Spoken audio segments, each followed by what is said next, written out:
generations. I get to live this vision, which is really exciting. The Community Foundation has worked for a very long time to make this a place where people want to live.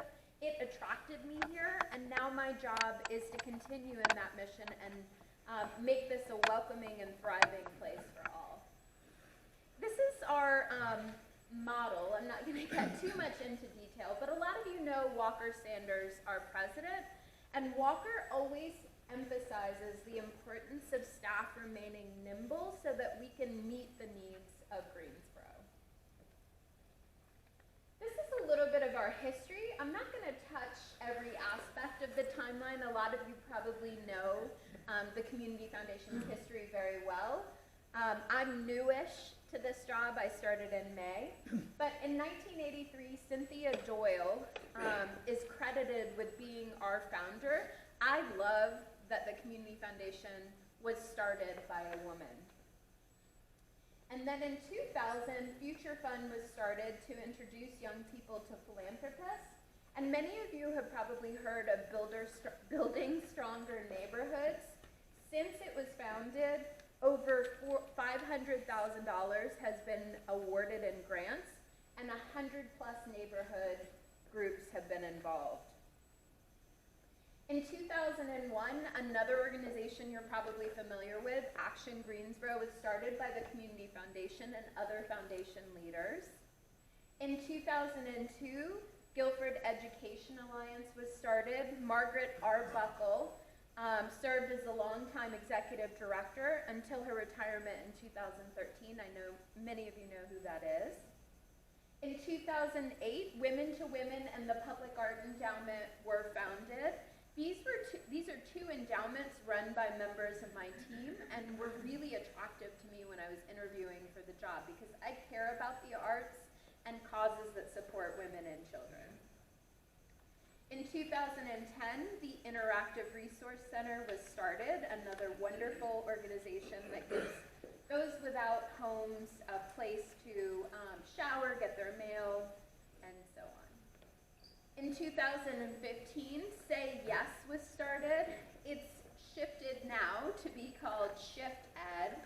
I went to their luncheon a couple weeks ago and heard Bobby Long and Louise Brady talking about the exciting reboot of Say Yes as Shift Ed.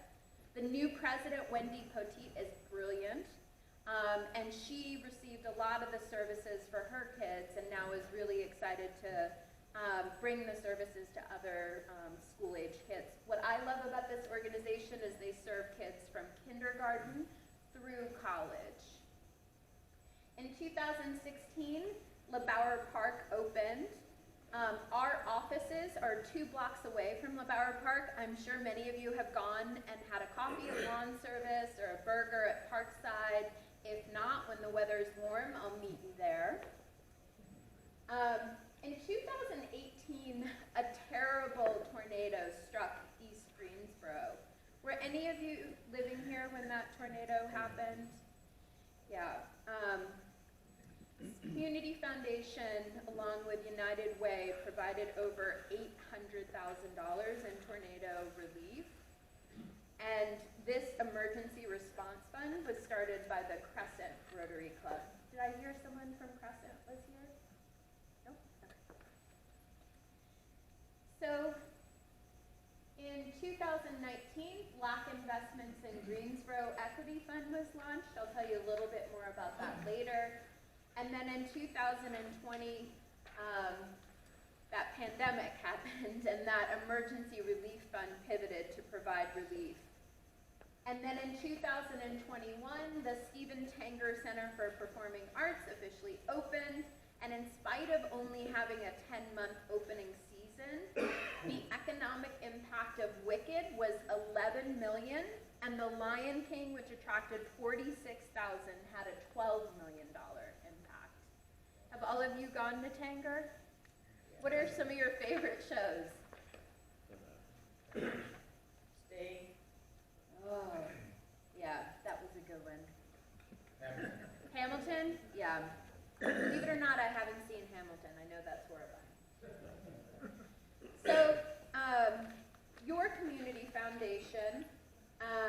We today manage over 300 million in assets with 700 individual funds, and we distribute more than 25 million in grants annually, a large portion of which stays in Greensboro and North Carolina.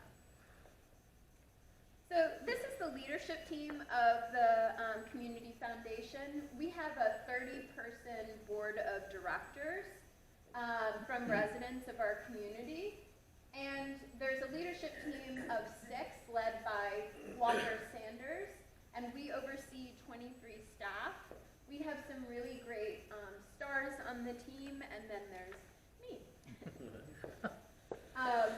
So this is your development and donor engagement department.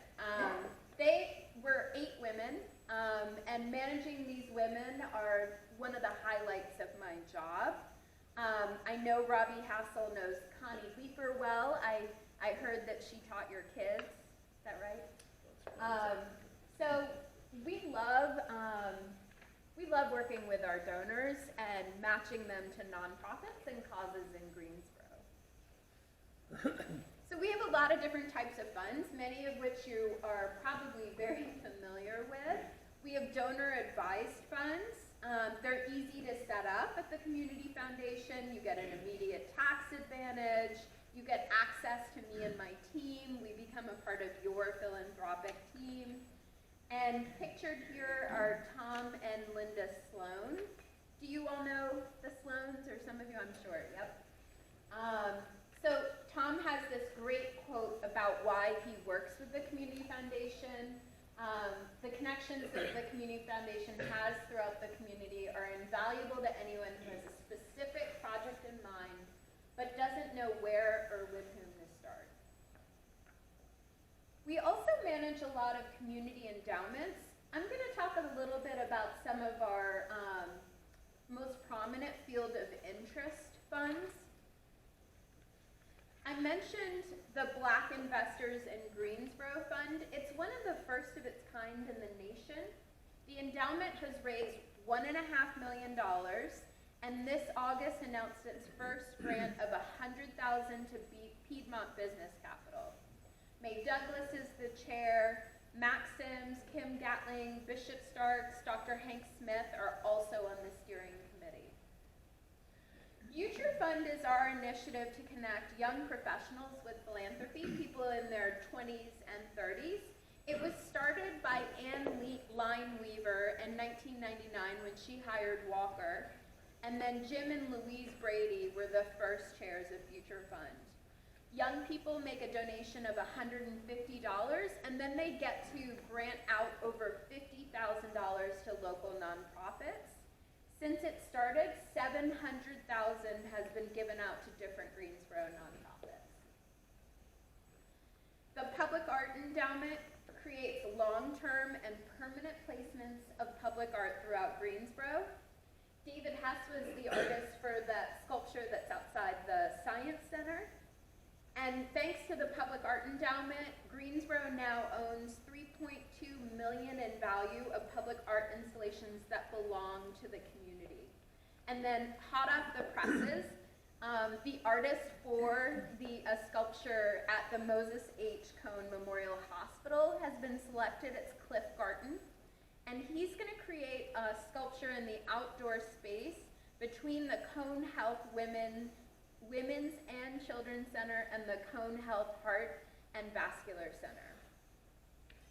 Women to Women has granted more than $1.5 million to more than 50 programs in Guilford County.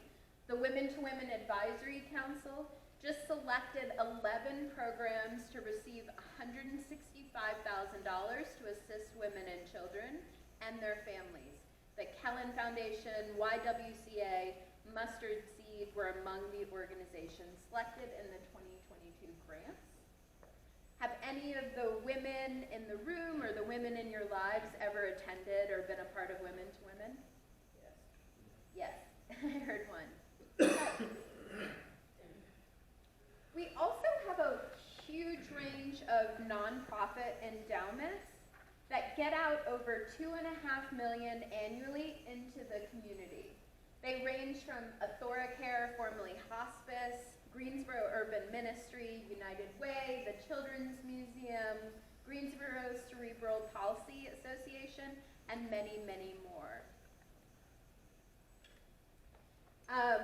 So this is Buddy Weil. This is an example of someone who gave a pretty large legacy gift to the Community Foundation. We have over 100 members in our Legacy Society. Charles Buddy Weil Jr. passed away on July of 2020 at Wellspring. He'd been a member of the Rotary Club of Greensboro since 1961. He left $50 million to the Community Foundation to create an endowment, yeah, that's a big one, that will pay to expand and renovate elder care and health care centers in Greensboro. Did anyone know Buddy? I wish I did. I wish I was related. Yeah. Lived with him for about 40 years, so yeah. You did? Oh, Wonderful, yeah. yeah. Is that the biggest, that's amazing. It is a big one. Has anybody ever tried to top that? I hope so, and I Yeah. hope it happens during I my think you probably are just, I've done that, and that's going, Yeah, it's a permanent endowment, and so that means $2.5 million will be paid out to redo facilities to improve elder care throughout Greensboro. So looking ahead, over the next 10 years, our board has identified 3 investment priorities: economic mobility, health and wellness, and cultural vibrancy. Our economic mobility initiative will focus on 3 areas: small businesses, workforce development, and the Greensboro Housing Fund, which is being officially announced today, and City Council actually just voted on Tuesday night to give $5 million to this fund. This is an impact investment opportunity. It's the first that we're doing at the Community Foundation. It's going to be a $32.5 million fund to help address the shortage of affordable or workforce housing in Greensboro. It's projected that by 2030, there will be a need for, or a gap of 11,000 homes for people who work in nursing, firemen, all of that workforce that's really essential to Greensboro. You heard about what we're going to be doing with health and wellness. We're going to partner with stakeholders to leverage the impact of the Wild Fund to increase the number and percent of elderly residents receiving improved levels of care. And then we're always going to be focused on cultural vibrancy, making sports, arts, and parks available to all, especially for low to modest wealth in residents and kids. That's it. Questions? Is that all you do? That's it.